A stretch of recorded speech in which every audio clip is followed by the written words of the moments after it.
Evan is 14 years old, and he knows something his father doesn't. The thought thrills him, amazes him, scares him. There is something his father doesn't know, something the owner of one of the most profitable mines in all of Seattle doesn't know.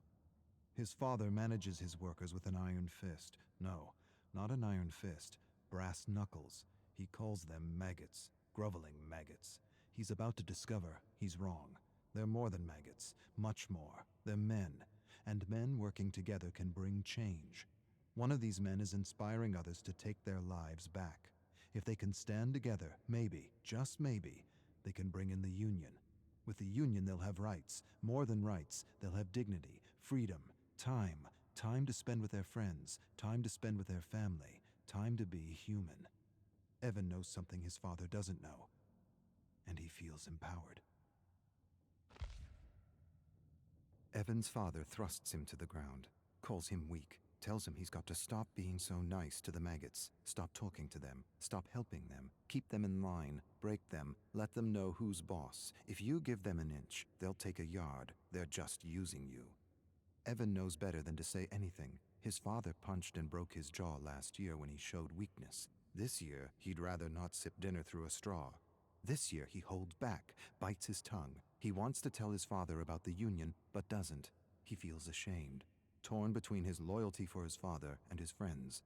Bob, Tom, Jim, they deserve more.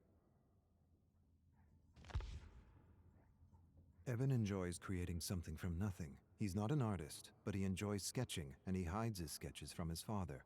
His father forbids sketching. Sketching is for weaklings, vagabonds, gypsies. He wants Evan to do worthy things. He drags Evan to his most profitable mine. He teaches him how to manage maggots. He's hands-on, very hands-on, abusive, violent, brutal. The key is to break them, break their will, break their spirit.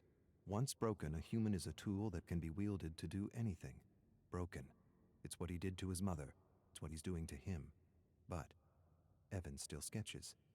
Sketching is defiance. Evan watches his father yell at one of his workers. He's sick. He wants to leave, but he's not allowed. He leaves. He loses his job.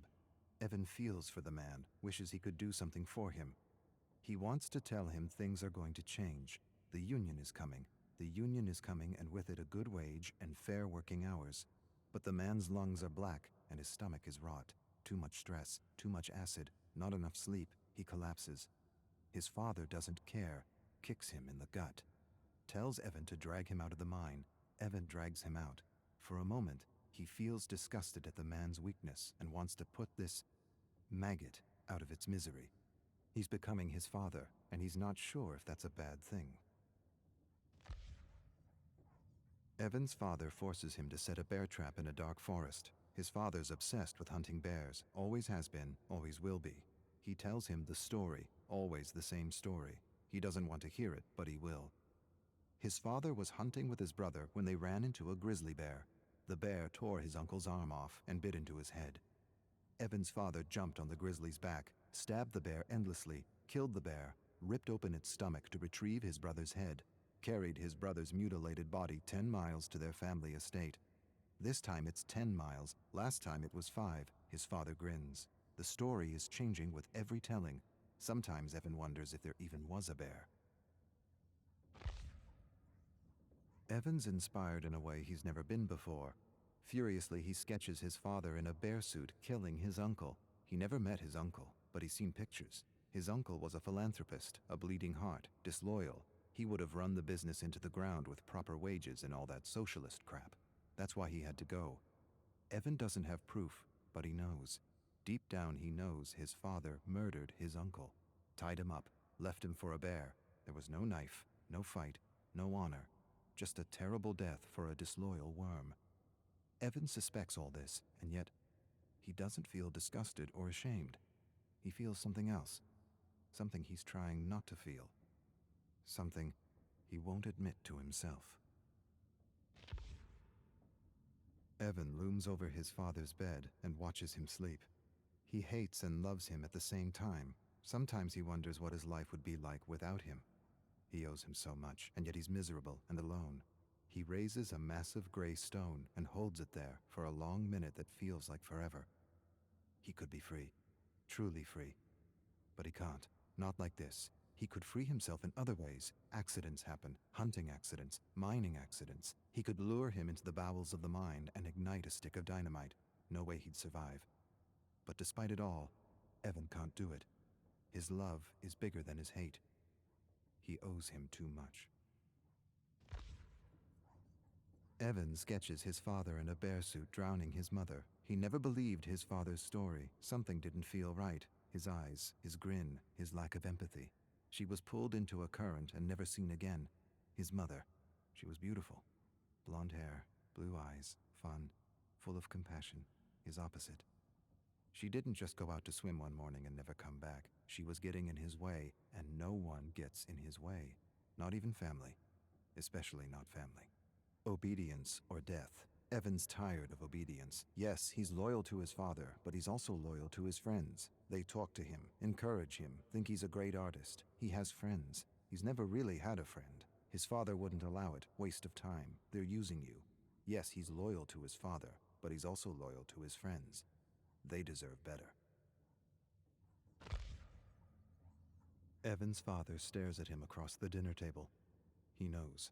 Maybe he doesn't know, but he senses something's amiss. He has that look in his eye, that look that tells Evan he's in for it. He chews on a fatty piece of rabbit and hopes his father doesn't say anything. He should have known better than to keep something from him. His father knows. He always knows. Last year, Evan lost his cool on a man who said something about his mother. He almost beat the man to death with a 2x4 while his father watched and laughed. The authorities pulled Evan away. He smiled at Evan and knew what he wouldn't admit to himself. He enjoyed beating on that man, not because of the insult, not because he felt threatened, but because he felt powerful. His father smiled. Apple doesn't fall far from the tree, eh? Evan finds his sketches torn to bits. He puts the pieces together, all of them accounted for, except one. He doesn't have the picture of his drowning mother. His father enters his room. Despair and dread overwhelm him. He waits for a blow that never comes. Instead, his father tells him he has instinct, and instinct is everything. He tells him he inherited his instinct from his side of the family, the same instinct that told him Evan was keeping something from him. Don't pretend. I know. A few of your maggot friends sold you out for a few dollars. Evan starts but doesn't say anything. Can't say anything. The words are caught in his throat. He apologizes. His father says nothing, walks away. Evan follows him to his bedroom where he sees the picture of his dying mother, framed above the bed. His father tells Evan he will learn a lesson tomorrow, one he hopes he understands. Evan stares at his father and feels hate. Hate for the maggots who betrayed him, and for his father, respect. No, not respect. Admiration.